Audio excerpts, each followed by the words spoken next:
Hey everyone, this is Dr. Dane with your Into Health video tip of the week. These are 2-minute videos designed to improve the quality of your health, thereby improving the quality of your life. And today we're going to talk about spinal degeneration. And what is spinal degeneration? That's the degenerative effects that happen over time. And sometimes it happens more rapidly than we'd like. In other words, our spine, we're 50, but our spine looks like it's 70.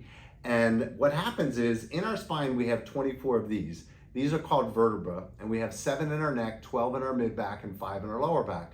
The vertebrae have joints to them. There's 53 of them in the spine. Think about that. The spine has 53 joints. It's extremely dynamic. The spine also has these shock absorbers that are called discs to absorb shock, and they have openings for the spinal cord and the spinal nerves to come out through the spine, and they communicate with our body, just like I'm trying to communicate with you. If there's pressure on a nerve, we can't communicate that well. So what happens is, as these vertebrae go out of their normal position, we call that a subluxation. Dislocation means something pops out of joint. Sub means less than. So a subluxation is a misaligned vertebra, a misaligned joint that has degenerative changes in both the disc and it causes pressure on the nerves. Now, the longer that subluxation remains uncorrected, like a cavity that's not corrected that turns into a root canal, what happens is we start to see changes in the disc.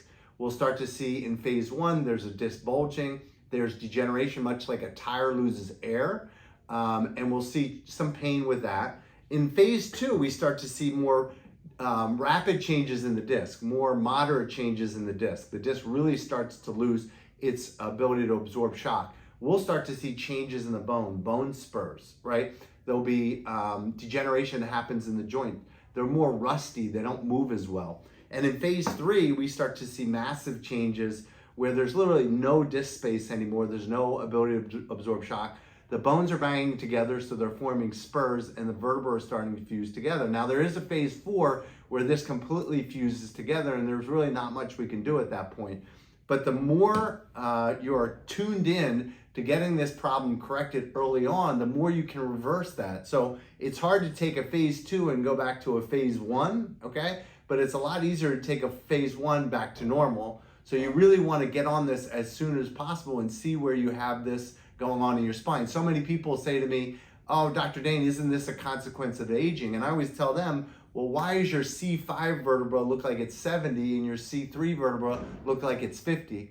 So it's not aging, it's where the stress is on the vertebra and on the spine. So this is Dr. Dane with your Into Health video tip of the week. Make sure you know what's going on in your spine. Visit your friendly neighborhood chiropractor.